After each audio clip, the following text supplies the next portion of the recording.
planet's on fire. It's a real code red.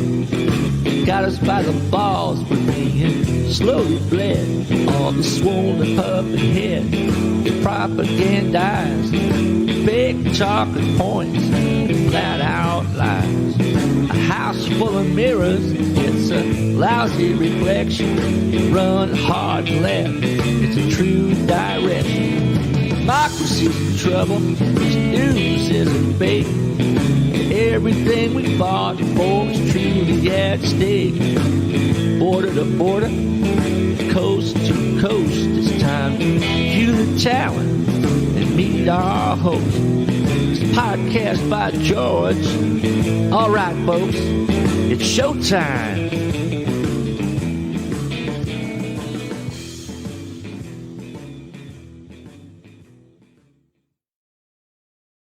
Okay, so there we are. I mean, I just love that. When those little jingles are new like that, I mean, I listen to them as much as anybody. I wanted to hear all that. That's Bob Pace, and he's a distant cousin of mine. I think I've mentioned it on the podcast before, but he's, one of the most highly regarded musicians in the history, really, of the state of Iowa. And I always want to mention that, Bob does the music for that, but his views may not be, whatever that disclaimer is, exactly like the shows. I want to make sure that everybody understands that. Nobody's as left as I am, almost. The jingle kind of reflects that. And the same would hold true for our guest today, Laura Belin. Now, she's left. I don't know if she's as left as I am, but you got to remember that this is my show, and that jingle reflects the open of that.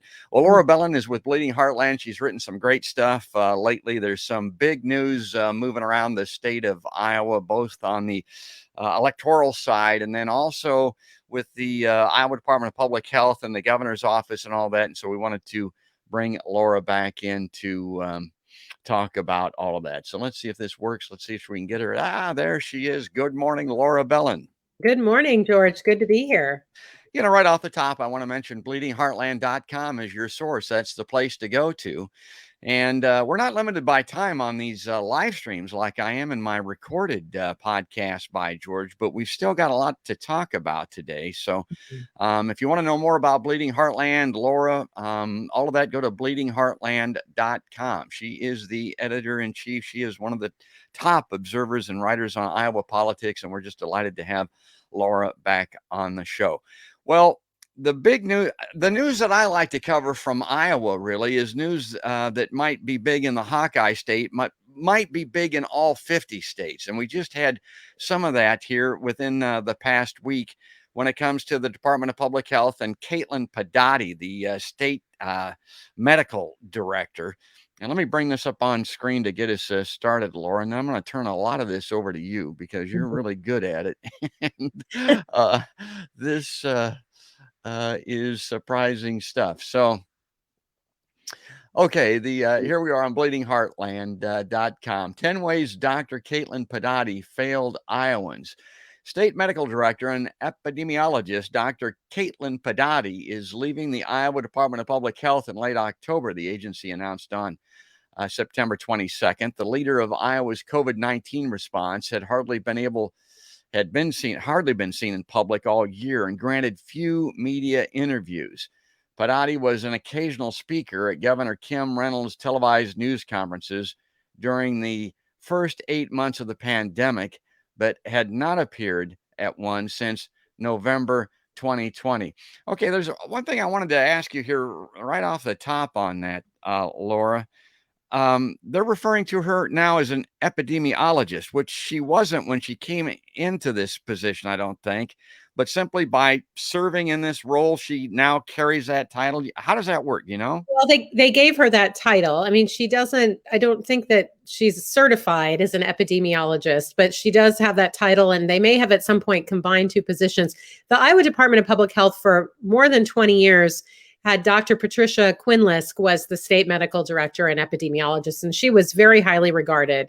She retired in 2018, and they hired Caitlin Pedati, who's a pediatrician by training, but she didn't really practice much as a pediatrician. I mean, she went through the training, and then very quickly she started working in the field of public health, She worked for Nebraska, the state of Nebraska, before she came here in Iowa. Of course, when she was hired in 2018, I mean, I never heard of her. I didn't pay much attention to that position, and nobody was expecting the pandemic. So Dr. Quinlisk used to be in the news primarily when there would be something like West Nile virus or the H1N1 flu or something like that, some other concern like that going on, but or just generalized flu outbreaks. But I mean, Dr. Pedati just wasn't really a public figure. And then, of course, this pandemic put her in the spotlight.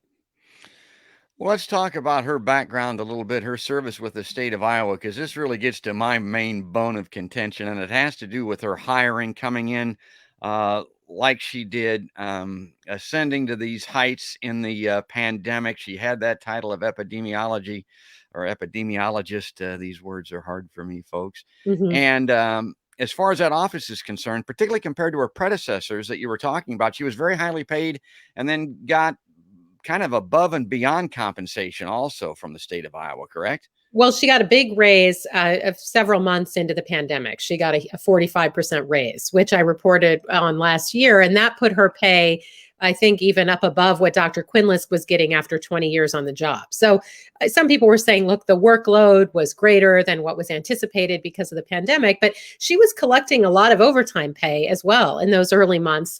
And so, I mean, I wouldn't say that she was inadequately compensated by any means. And she just didn't have the experience to be paid as much as Dr. Quinlisk, in my opinion. And I don't think that she distinguished herself in those early months of the pandemic for devising a good response. And I saw that. I have other records that I'll be requesting from the Iowa Department of Public Health, but just some of the email records that I've reviewed from last year, she really didn't seem to have a handle on how to approach this.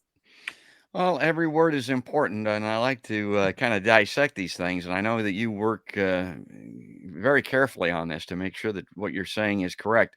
And she was called upon once in a while to speak. Now, I got to tell you this, Laura. Just I'm not the greatest wordsmith. I mean, I used to do this for a living. I can. You're very articulate.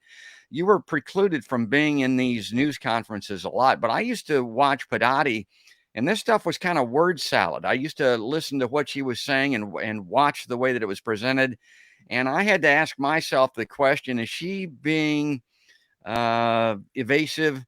Is she being confusing on purpose as a spokesperson when she's called upon? How did you come down on that? Oh, I think she was. And in some of my early posts from April and May of 2020, I used to transcribe these big blocks of text from her long-winded, meandering answers. I think that she was trying to burn time. Partly that was the goal. And Governor Reynolds does that a lot at her press conferences. She gives these very lengthy answers to leave less time for other reporters to ask things. But another, what I consider a rhetorical technique that Dr. Pedati used, she would say, "Oh, thanks for the question. That's a really good question." And then she would just proceed to not answer the question, which is, again, I mean, I found it irritating to listen to. But yes, I mean, word salad, I think, is a good way to describe it. And she just, it wasn't, I mean, she would be asked fairly direct questions. Like one press conference I remember in particular when they were announcing plans at the end of April of 2020 to open up businesses in 77 Iowa counties and then keep them mostly closed in 22 counties. And reporters were trying to get at, well, aren't you worried that there's going to be asymptomatic people or people carrying the virus from places where there's a lot of transmission to these other counties where restaurants are open? And she just wasn't answering the question. Well, this most recent posting in Bleeding Heartland on this, I mean, I was kind of outraged. My main outrage, and we can get to this after your list, is that she walked right in the middle of this. I mean, where are you going? My God, we're in a pandemic. The hospitals are full. We're failing. I mean, the fall and winter months are coming upon us, and she walks out. I mean, we can get to that. But what I wanted to do was get to your list of 10 reasons here. And it reminded me, I got to say, because I always like to mention music on the show, 50 Ways to Leave Your Lover by Paul Simon.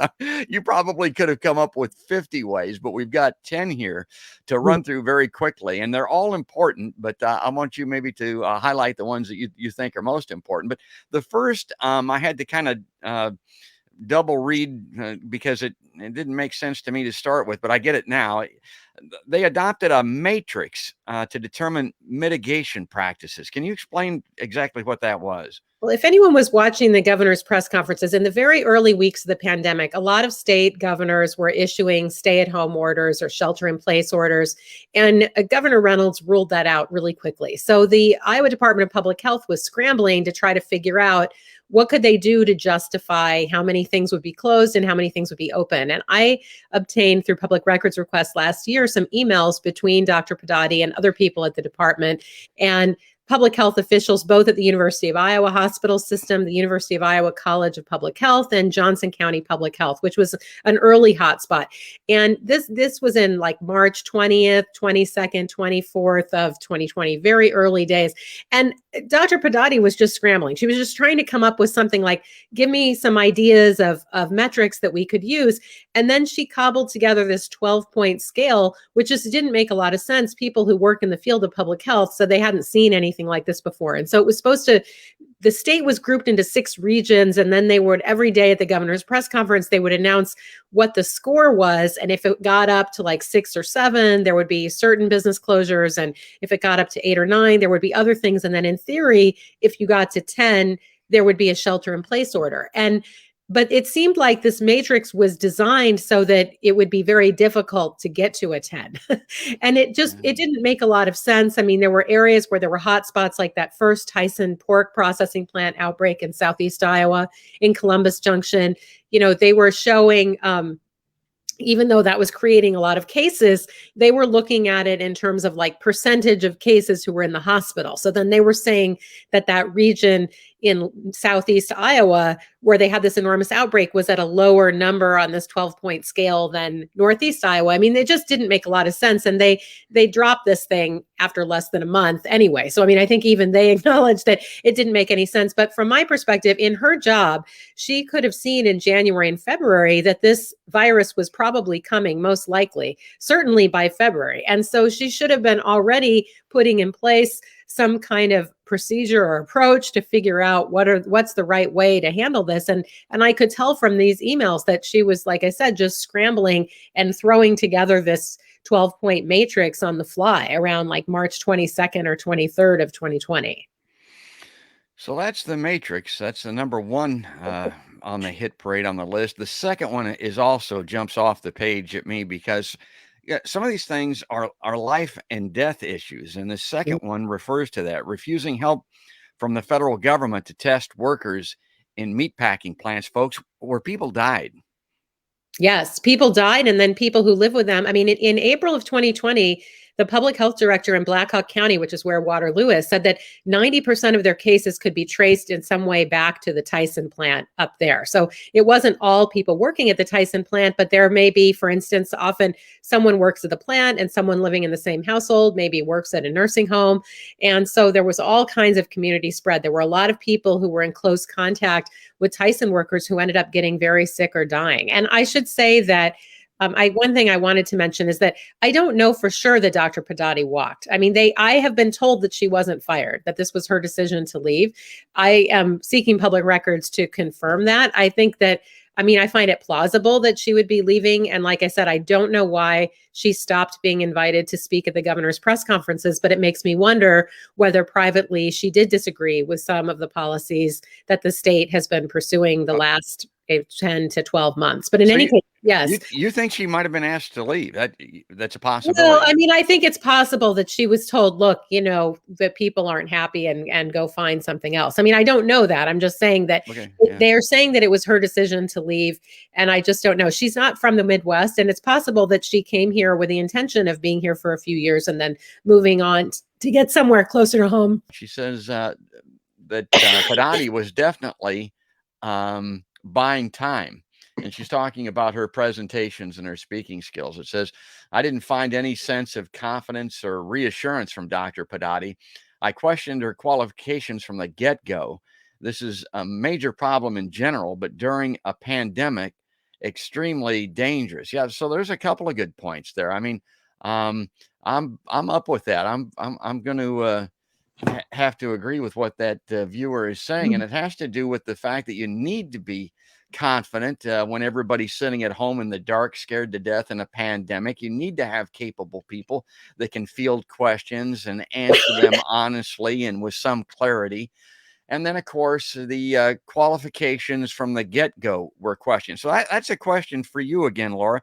Was Padani qualified in your mind to be the state medical director even before a pandemic? And then was she qualified to remain in that position as it went on? Well, I don't know. I haven't reviewed the qualifications of all 50 state medical directors, but she definitely didn't have the kind of public health background that I would think is important for that job. And she wasn't anything like the level of qualifications of the person she replaced, Dr. Quinlisk. And I heard from medical professionals repeatedly last year that they wish that Dr. Quinlisk hadn't retired. I mean, she was just retirement age, but they wish that Dr. Quinlisk were still around. That was someone everyone respected.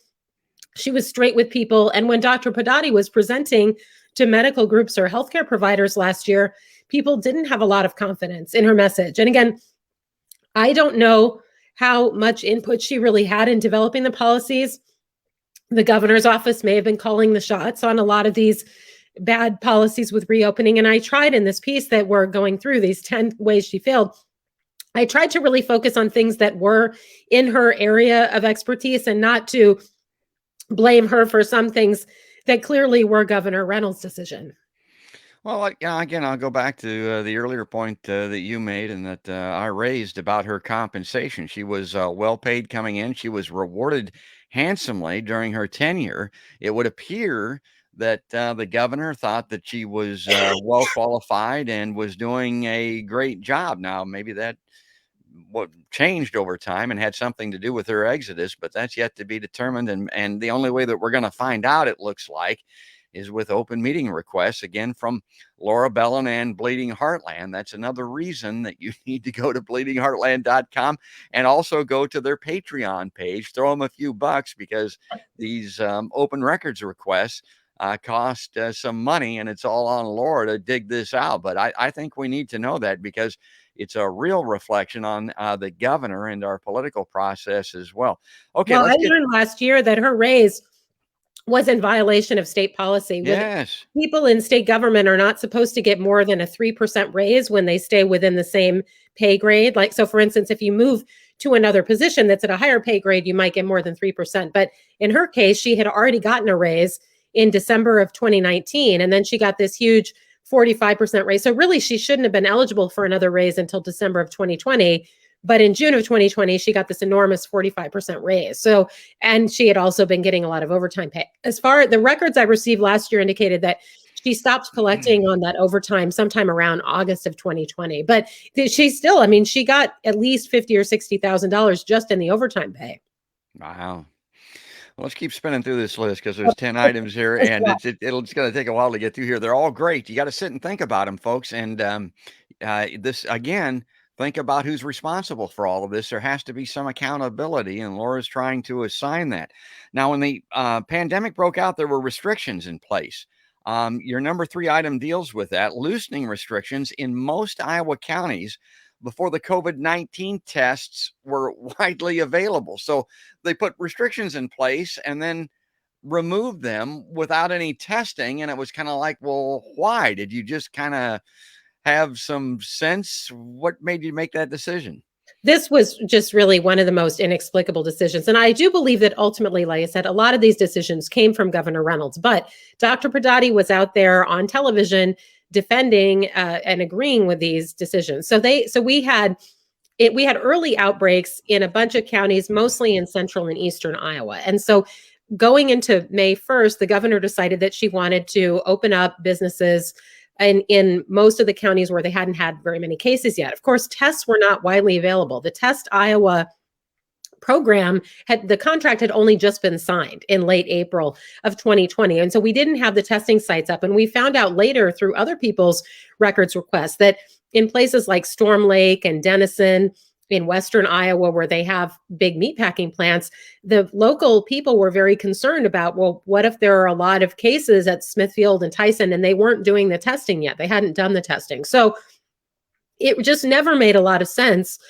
to loosen restrictions in these 77 counties, especially since a lot of them did have large meatpacking plants. And we knew in last April that the largest outbreaks in the country were at some of these meatpacking plants. So I just felt that that was a particularly indefensible decision. And Dr. Pradati was there at the press conferences defending that as an evidence-based decision. And they really didn't have enough evidence. I mean, if you had great testing resources in all 99 counties, maybe you could justify opening things up, and then you could say, well, we can have a targeted approach where we see an outbreak, but they just didn't know. They were flying blind. And so we were finding out, like Storm Lake, Iowa, which is Buena Vista County, suddenly hundreds of cases were reported there in May of 2020. I'm sure the virus was circulating before then. And even today, Buena Vista County, Iowa is in like the top 20 nationally out of more than 1,000 counties for the total number of COVID cases per capita. So there was just a huge outbreak there. And it was very irresponsible to lift the restrictions in areas like that before you had a handle on how the virus was spreading. Well, we're not even halfway through the list yet. And this next one is great because, I have Dr. Andrew Nish on the podcast all the time, Laura, and he's been Yes. giving us some very sound medical advice as we've gone Mhm. through this pandemic now for almost a year and a half, maybe. And what I tell people all the time is don't get your medical advice. Don't decide what to do based on what a podcaster says. I mean, don't listen to me on this stuff. I think I'm pretty smart. I think I'm pretty well informed, but you can't count on a podcaster to give you life and death medical advice. Well, people are depending upon politicians for this same type of advice and insight. And that goes to your fourth point. What the governor's office and Padati did, they ignored University of Iowa modeling on virus spread and how to contain it. And they relied on, I don't know what, their own whims of fancy, but it's not like that information wasn't available and not accessible. It was there. They just didn't use it from the best medical minds available. Yes. And I mean, I can just say, speaking for myself, as I've been reporting on Iowa politics for 14 plus years, but I'm not a public health reporter. I'm not trained to cover pandemics. And so, like most other journalists who were on this beat last year when this pandemic exploded, we had to all get ourselves educated in a hurry. And how do you do that? Well, partly you find the best experts and you ask them and you talk to them and you read what they're saying. And so, the Iowa Department of Public Health, they did reach out to the University of Iowa College of Public Health, and they signed a contract in early April of 2020 for the University of Iowa researchers. They would get data from the state, and then in return, they would develop some modeling of virus spread and also a more sophisticated model that was going to look at things like how relaxing social distancing or how having more widespread use of face coverings, how things like that could help reduce virus spread. So they signed this contract. The emails that I reviewed show that Dr. Pradati, at least her assistant, said that she was very excited about this partnership and that these were priorities for her. But then when the reports came in from the University of Iowa that said, don't loosen restrictions yet, or, we really need to have more face shields in the community, that just wasn't something that they ever did. And I do think that Governor Reynolds ultimately probably made that decision. She did not want to encourage face coverings for everyone. She always made that sound more like something that vulnerable people should do, but maybe not the broader public.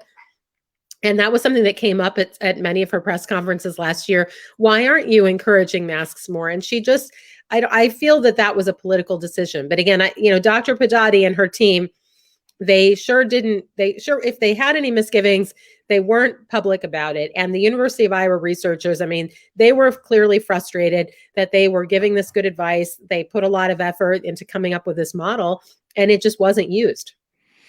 Well, let's move along here. The next point, again, these things all strike to these little themes that I have on Podcast by George. When I'm talking politics with people, all the time, when it comes to politicians, I say, are they too dumb or are they in on it? Now, some of these things you could say, well, they're too dumb and they're believing political views instead of medical views, as an example. But this next one is really a dark point, Laura. Number 5, knowingly publishing inaccurate data on case counts, testing, and positivity rates. Now, this sounds kind of like they're not too dumb. This sounds like they're in on it. This is a damning point. I would have to say that I think of everything on the list, this is the absolute worst one, because many of the bad decisions in Iowa's pandemic response, you can say probably came from the governor or from the governor's office, but this one was definitely on the Iowa Department of Public Health. They were supposed to be maintaining this website, this COVID-19 dashboard, coronavirus.iowa.gov. It's never been reliable. From the very beginning, there have been problems, and practitioners were raising questions. Reporters, Sarah Conrad Baranowski of the Iowa Falls Times-Citizen, this is a great local newspaper in Iowa Falls, she was raising questions about why were they reporting new cases in Hardin County, and then they were backdating them, sometimes weeks or sometimes by a month or two. And they rolled out a new feature on the website in August of 2020 to show positivity rates for each county. The reason why they did it then was that it was supposed to inform school district decisions about whether they were going to be teaching in person or temporarily closed due to virus spread. But for that kind of approach to work, you need to have accurate numbers. And they knew, Dr. Padotti's team definitely knew that there was some kind of a problem with the data, with new tests being recorded to earlier dates. And they didn't fix that problem. And then when they claimed to fix the problem, only after it became public knowledge, there were other problems that they never fixed. So old tests disappearing. So like if you've had 3 or 4 coronavirus tests and you test positive, what the state was doing is they were removing those earlier test results from the website. And so people who were tracking this closely were finding that every day, hundreds of tests or sometimes thousands of tests from going back several months were disappearing. And so you can't have that. You need to have accurate snapshots. Somebody needs to be able to go back to any date and say how many people were tested on that date, how many of those people tested positive, to get a sense of how the virus was spreading. And so that really was on her. I don't know who on her team was responsible for that, but like I would never knowingly publish something on my website that was wrong and then not fix it after people told me that it was wrong. And so that you cannot put that on the governor. That was definitely on Dr. Padotti. But Reynolds had to be aware of it, wouldn't you agree? I mean, Oh, yes, I think so. I'm sure the people in the governor's office were all, at least based on emails I saw about other things, that people in the governor's staff were always looped in any important conversation. So they probably were aware of it. But I'm just saying, I do think that it was the responsibility primarily of the Iowa Department of Public Health to manage that website. all right, moving on. We're halfway through the list, folks. That's over. I mean, that's the overarching part of this. This is really shocking stuff. Number 6, and I can identify with this person. Failing to create a user-friendly way for Iowans to schedule their vaccinations. I had people contacting me. Yeah, I was able to get one. They wanted to find out how to get their vaccination by contacting Podcast by George. Again, my God, is that the situation, the circumstance that we're in? Yeah, it was for a while. That was a mess. And we knew already in late 2020 that the vaccines were coming and that there wasn't going to be sufficient supply right away. So again, they should have started the planning within the infectious disease people at the Iowa Department of Public Health. They should have put a system in place to say, how are people going to find out? How are we going to make sure that people in the right categories get these vaccines scheduled? I mean, I got my vaccine appointment, I got through the Iowa Vaccine Alerts Twitter feed that just a guy in Iowa City just set up in his spare time. And then I got for my son there was a Test Hunter, the Vaccine Hunter website that Todd Brady set up. People were just looking on everything, right? I mean, you would click and it would look like there was an appointment. And then as soon as you tried to schedule it, it was gone. And so all of that, there were other states that had more of a centralized, a clearinghouse that the state Department of Public Health was running. And that's what we should have had. And I don't understand why in December and January and February, the state officials weren't setting up something like that. Well, it makes an old man weepy when we talk about these meat packing plants. And I come from a long line of meat packing people in my family. My grandfather worked in meat packing. So did my dad at one point in time. I mean, these are the people that are the least among us. This work is unbelievably gruesome and hard. And they didn't get help from us and from people at the top of our government. I mean, that's just shocking. The elderly in these nursing homes, my God, the scourge that went through there, some of that could have been prevented. And then on the other end of the age spectrum, we're starting to talk about best practices. Number 7 on your list, abandoning best practices for reducing virus spread in schools and daycare settings. Yes. I mean, and this is where I start to wonder whether Dr. Padotti quietly disagreed with some of what was happening, because in August and September of 2020, she was out there promoting their guidelines for schools. She was on conference calls with school officials. She was at the governor's press conferences. And then when they were walking that back in May of 2020, when they said, we're encouraging schools not to require masks. We're encouraging them not to quarantine students, even if they were unmasked when they were exposed. Her name was not on that letter. The director's name, Kelly Garcia, was on that letter. And she, again, when that was announced, Dr. Padati was not out there. So I don't know. I mean, there could be other reasons why they stopped putting her out there in public, but she wasn't granting media interviews to explain the policy. And then when they came up with new guidance in August, right before schools opened, that was even worse. That didn't even recommend voluntary use of masks, even for kids who are too young to be vaccinated, which is practically like every student in every elementary school in Iowa. They didn't mention quarantine at all. Again, her name was not on that document. She wasn't out there talking about it. She wasn't giving interviews about it. And so that's why I do wonder whether she started to think, I'm going to look for other options. She is, again, a board certified pediatrician. Yes. Even if she doesn't have a lot of experience working as a pediatrician, that is her training. So, trying to give her the benefit of the doubt, it is possible that she disagreed with those decisions. But I also think someone in her job had a lot of leverage, and she could have said, I'm not going along with this. And it would have been an enormous story if she had publicly disagreed or publicly said, I'm walking because I don't have any confidence in this. And she didn't do that, right? She's leaving apparently on good terms. She hasn't said a word against anything that the team did over there. So, it's not exactly a profile in courage, but it is possible that she didn't agree with some of the disastrous school policies. And I think part of the reason why our hospitalizations are so high now is that the schools all reopened in August with, hardly any kids wearing masks. Well, exactly right. The old saying, I mean, you got to stand for something, you'll fall for anything. This was something I was going to save till the end, but it's a part of this. I don't know where it times in. You would know, but that Pediatric Society came out and said that these kids should be wearing masks in schools, all kids in all schools. And, even and Padati was silent on that. And again, she's a pediatrician. I mean, that is her vocation. That's her lifelong mission, really. And she didn't do anything. Yes. And the press conference, they were sending Kelly Garcia, the department director, out to the press conference. And I remember this was one when the governor's office was now allowing me to attend the press conferences where they were interrupting to not allow Kelly Garcia to answer the question. Well, do you encourage people voluntarily to use a mask? And she just didn't. She did tell reporters later that she sends her own children to school in masks, but she didn't say that that's something she recommends generally to reduce the spread. And yet we know, and I wanted to say, you mentioned the nursing homes, and that was something a reader said to me that I should have had a separate point just on the failure of the state's response in nursing homes, because Iowa has lost a little more than 6,500 people to COVID-19.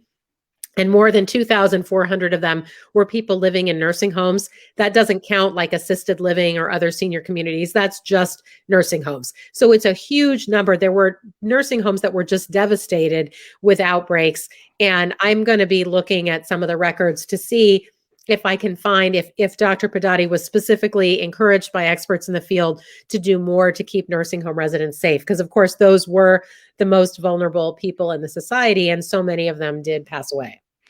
The chickens are going to come home to roost on some of this, I think. I hope anyway. It should. There has to be accountability in government in particular. I mean, these people are making life and death decisions.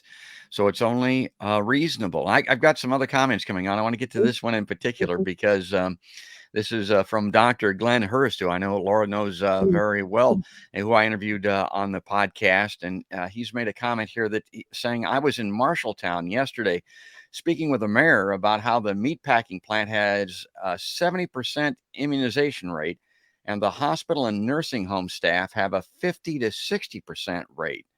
This is partly due to a failure of leadership in the Iowa healthcare leadership, Laura.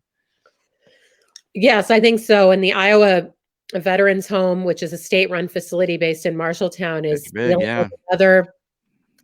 yet another outbreak among residents. I think this is the 6th one they've had now. They've had staff regularly testing positive all summer. I have a contact who is close to someone in the home who forwards the emails that they get. They don't announce any of this publicly, but under federal law, nursing homes are required to inform relatives or guardians of residents about any COVID cases, either among staff or residents. So I have a couple of contacts who have loved ones at the Marshalltown home, and they forward these to me. And it's just so sad because it's so preventable. And that is why the Biden administration has said that they're going to require vaccines for all employees at facilities that get Medicare or Medicaid dollars. But I don't know that I think the rules haven't been finalized on that. So that hasn't gone into effect. But there's no question that a lot of people are dying due to just, uncontrolled spread that could have been prevented if more people on the staff had been vaccinated.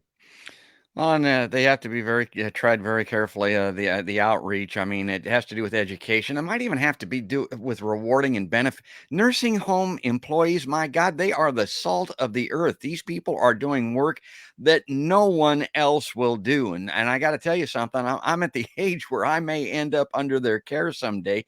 Thank God that they're there. So we got to find out a way to reward these people, to pay them more. Maybe you reward them for vaccinations in some way. Maybe they get paid for that. I don't know, whatever works, because they're not getting paid much, and that's not a good job in a lot of respects. And I mean, they are underpaid. And their Iowa Starting Line, they had a feature several weeks ago where they went up and talked to people at, I think it was the Tyson plant in Waterloo, because Tyson is going to require vaccinations, but they were talking to workers who hadn't been vaccinated yet. And, there's a stereotype that this is all hardcore Trump supporting conspiracy theorists. And that is a certain segment of the Americans who have refused to be vaccinated fall into that group. But there are other people who haven't been vaccinated for different reasons. I mean, maybe they just have trouble getting time off work. Maybe they just have questions and no one sat down to really talk to them about their questions. And so, I mean, we do need to make it easier, but it's just imperative that people working in these congregate settings need to be vaccinated, because that's the only way we're going to get a handle on the spread. That and having a better, more widespread use of PPE like face masks indoors. Well, the immigration issue may dovetail into that too. I don't want to get into this too much, but I think that's where most of your workforce in these nursing homes is going to come from in the future. People that have immigrated legally, even, and they may not want to sit down and be a part of this system because of family members and situations like. We got to divest ourselves of that, folks, if we're going to survive and thrive in a pandemic and in our old age. But I'll leave that for another day. I don't know the statistics, but there's no question that there are many staff in Iowa nursing homes who are immigrants. I know that firsthand just from people I know in nursing homes and the people who care for them. Many of them are immigrants. Absolutely. Well, number 8 here, we're getting through the list, but this is a big one. This is big with my wife. She's talking about this all the time. Shutting down the Test Iowa program before a reliable alternative was in place. And she threw me a question. She wanted to make sure that I asked you just the current status of testing in Iowa. Laura, where are we at? Well, I hear from people almost every day who are having trouble getting tests. I mean, I do think that in the Des Moines area, I actually had to get a test last weekend, and I was able to find a couple of options.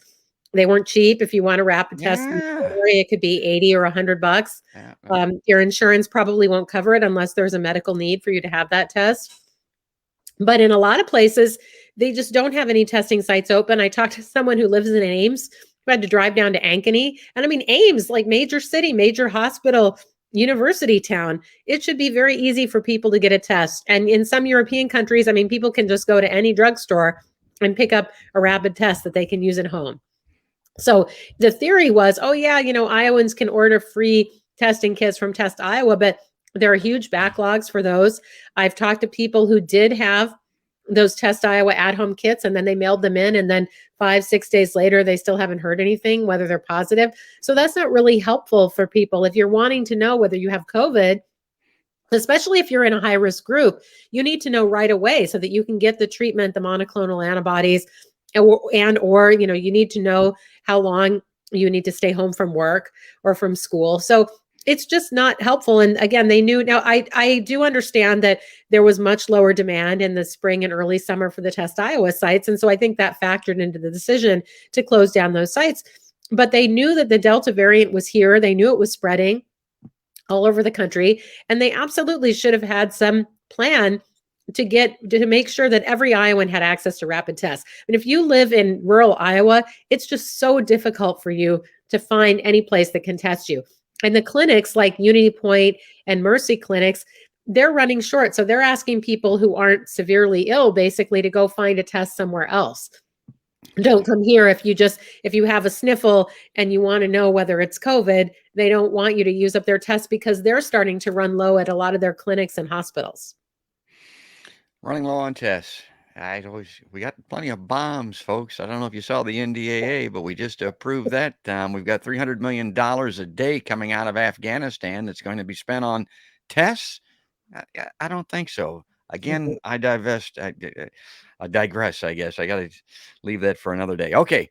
Number 9, we're getting through the list. Scaling back Iowa's COVID-19 dashboard as the Delta variant became dominant. Yeah, I know a lot of people that just kind of gave up on that dashboard, Laura. Yes. I mean, I would go to the Iowa COVID-19 tracker.org, which is Sarah Ann Willette's website. I mean, increasingly, I just don't even bother looking at the state's dashboard. I still do look at the state dashboard partly to see how far they're lagging behind the CDC numbers for the deaths. I do look at the hospitalization numbers there, but they've removed almost all the useful information. So they went in early July, they started updating that only once a week. A few weeks ago, they said, oh, we're going to start updating it 3 times a week now. But really, the full update is still only once a week on Wednesdays. They're putting up a static page on Mondays and Fridays that has some numbers on it, but not what, anyone who's really tracking this wants to be able to look and see the day-to-day change in some of these numbers. So the main thing I look for is the hospitalizations and deaths. And I really objected to the fact that they removed the information about the nursing home data. Yeah. So you can't find out which nursing homes or even which county they're in that have an outbreak. And that I don't think there was any good reason for them to do that. You can still find that information. Sarah Ann Willette compiles that information because she trawls through all these federal websites, but it's pretty hard to find. It's kind of buried deep in various corners of the CDC's website. So you can still find some data about Iowa nursing homes, but the state should absolutely be making that easy to find for Iowans, because you need to know if you have a friend or if you're thinking about where to put mom or dad, you want to know if that nursing home has been having outbreaks, and that's just not something you can easily find. Before I forget, I'm a little remiss here. I got to thank Dr. Glenn Hurst for posing a question here on this podcast by George Liveline. And I want to mention that he's coming on again this week, later this week. He's going to be able to come on Thursday or Friday or something like that. We got a lot to talk about because, folks, unlike a podcaster that I mentioned earlier, he is a medical doctor. I mean, yes. So he does have an opinion worth listening to when it comes to all of this. And he's a big Medicare for All advocate, of course, which I strongly support. And he's on the Democratic side trying to get a nomination to run against Chuck Grassley, who is announced. And we're going to talk about that. I got to talk about that very briefly before we get off. But I want to mention number 10 here. And this is a great way to end this top 10 list, Laura. Remaining silent as officials stopped encouraging even the voluntary use of masks. And this goes right to the heart of that recent governor's news conference that you and I talked about, where they were just wanting somebody in state government, the medical director or somebody, to just voluntarily say it's okay.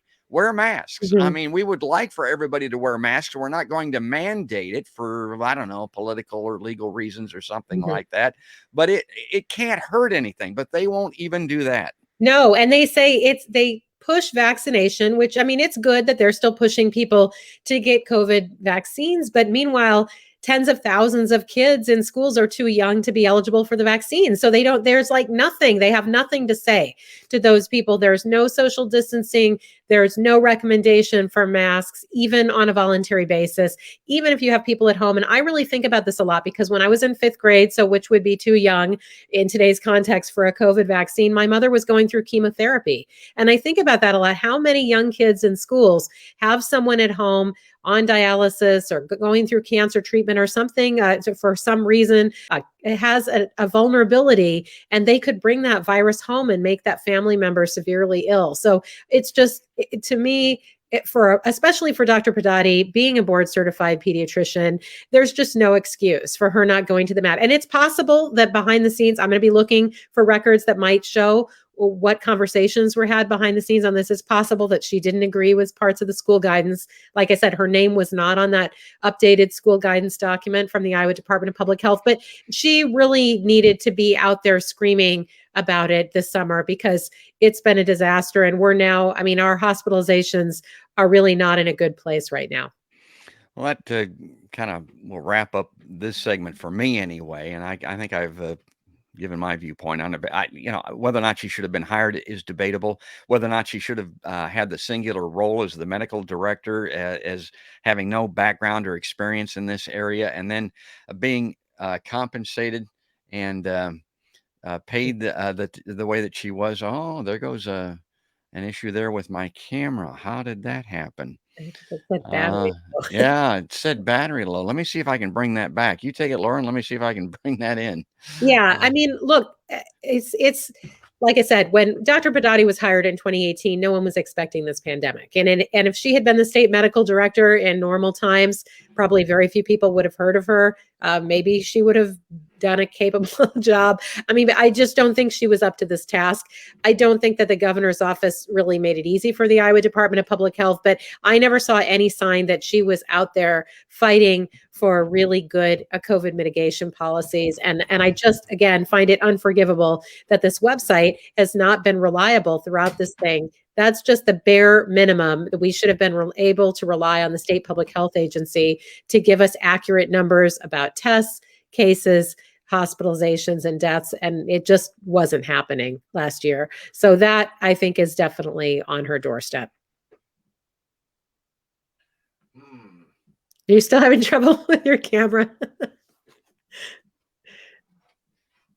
I think that I wanted to also say that Dr. Glenn Hurst he's the medical director for several nursing homes. So he really has an in-depth understanding of this pandemic and how it's affected that sector. And it has been so disastrous for Iowa nursing homes. And I just don't know. I mean, some of them, I wonder how easy it's going to be for them even to recover, because there are some smaller nursing homes in Iowa communities, in rural Iowa especially, that just lost a lot of residents, and it's very sad. Okay, well, I'm back in radio, I guess. I've got a new camera actually, and I didn't even know that it was running on battery. It shouldn't have been. It's got a power cord connected to it. So again, the faubles of live television. Well, and I promised we would do this just briefly here, Laura, because I'm going to wrap it up because I'm back in the radio age here. Give us your kind of overview on Grassley's announcement. Well, I think it's interesting that he didn't wait to see what maps were adopted. I mean, I already came around to the belief several months ago that Chuck Grassley was running for reelection. But it's really amazing to think that the first time he ran for office, he was 23 years old. He's now 88 years old.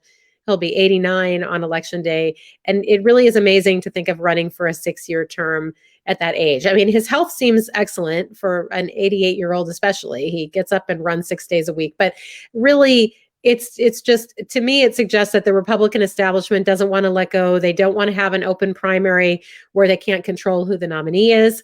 And they just want to have this election locked down, and they see Chuck Grassley as an absolutely safe person. I find it disappointing that he hasn't used his elder statesman status to be more of an independent voice. I mean, he was covering for the Trump administration on everything, all of their abuses of power. And he was in a position where he really could have been statesmanlike, and it would have been something that people remembered about him. But instead, as the Trump administration crushed whistleblower protections and other things that Chuck Grassley supposedly cared about, he just didn't do anything. And it was worse than doing nothing. He actually made excuses for them. Are you still there, George? I think that, unfortunately, I don't think that oh, there you are. I see you. I was going to say, I don't think that I could almost remember your sign off line. That's it. Then there ain't no more, but I don't think I have the technical ability from my end to end this live stream. And now I've lost your audio. All right. Oh, there you are. Okay. The one point that other than Grassley, we'll get into that on a future podcast. And Dr. Glenn Hurst, of course, we'll talk about that at length. And his interview here coming up later this week. But this is unrelated. You and I haven't talked about this, so I'm kind of coming out of right field on you. But a friend of yours, Kay Henderson with Radio Iowa News, has been named the new host of Iowa Press on Iowa Public Television. Are you Mhm. going to get back on that show, or are we going to see you on Iowa Press? I have no idea. I've only ever been on Iowa Press once, and it was not as a panelist asking the questions. They had me and Shane Vanderhart, who's a conservative, runs a conservative website. So I don't know. I guess that's something you'd have to ask Kay Henderson. So I wish her well. I will say that I think she asks pretty direct questions, and that's generally been her style. And on that program, a lot of politicians try to filibuster and give the long-winded answer. So I hope that she keeps it up with asking them the straight questions that are more difficult to evade than the multi-part long questions. Well, I was delighted to see a woman get that seat on the show, number one, and then number two, somebody that's, from radio, I think is great. Also, I will say this, and then this is my opinion, Laura. You don't have to echo this if you don't want to, but I think Iowa Public Television is under great pressure, great duress. Some of their funding has been cut, I think, from the government, and people don't realize this. Most of their funding does not come from government sources, I think, as I understand. Most of it comes from private donations. And of course, the state is becoming much more polarized, and some of these corporations and Republican leaning or Republican based people that would have supported public television in the past are no longer doing that. And so it's hard on public TV, and it's hard for them, I think, to have that perspective that I think we need on public television, because it goes right to the heart of their donor base a lot of times. But again, that's kind of a riff Yeah, from PBG. and I don't know what the status is. They were in negotiations with the Iowa Board of Regents. I'm not sure exactly what the status is with their governance, but I will say that if people have the means to support Iowa Public Television, Yeah. I encourage you to do so. I am a donor. They do some really good original reporting. Iowa Public Radio as well. Actually, I would encourage people to support both Iowa Public Radio and Iowa Public Television, because, like you say, they are under pressure, and the Republican-controlled government definitely doesn't want to increase their funding. If anything, they've been I think they'd like to decreasing get their rid of funding. them. Yeah, would be my take on it. And I've got one other comment here coming in. I like to try Yeah. to hit some of these comments. Now, a couple of them, actually. Dr. Hurst, before he left, he said in the rural setting, we send patients to buy the home test that they have to send in to be read 3 days later. Rapid tests is pretty much only available to our patients in the ER. Such a waste of resources, he pointed out. So that's when we were talking about testing. And then Judy Klobnak has a point here. I'm very worried that, and Laura, you may have an opinion on this. I'm very worried that if the hospital system doesn't collapse from continued influx of COVID cases, it will fall from wearied staff walking away from their careers, and understandably so. We cannot afford to lose skilled workers. These contributions are critical for all communities. Now, you and I discussed that on an earlier podcast. I actually know people. I mean, most people know somebody that works in the hospital systems here in Iowa, and they'll tell you, I mean, it's stressful. A lot of people are second guessing whether or not they even want to continue to do this anymore. But you made an excellent point on the last show that if it comes to having to replace these people, we're in trouble, because these are not unskilled positions. You just don't, flip a switch and replace these people. Yeah, and I hear that from people working in the healthcare field, that the burnout is tremendous right now, the Yeah. stress. And keep in mind, people who have worked in ERs and ICUs for many years, they're used to seeing patients dying. So for them to say that it's so bad and stressful now, that they have people dying on almost every shift, that they see people that they know that need an ICU bed, whether it's for COVID or something else, it could be a hip fracture or a heart attack or a stroke, and they can't get them right away to an ICU bed. That's very frustrating. And if it gets to the point, the triage that we're seeing now in Alaska and the Idaho hospital systems, where they're basically saying, they're rationing care in ways that medical professionals are not used to doing, that is something that they never thought that they would see in this country. And it's very upsetting. And like you said, if those people walk away from their jobs, very difficult to fill those positions. Early in the pandemic, there were a lot of traveling nurses and even some doctors who were going to the hot spots to help out in the overcrowded hospitals. But now the hospitals are getting overcrowded almost everywhere. So they can't just call in 300 nurses from some other part of the country. And it is a real concern for, and I just don't, my heart goes out to the people who are working in this Yes. field. It must be so difficult.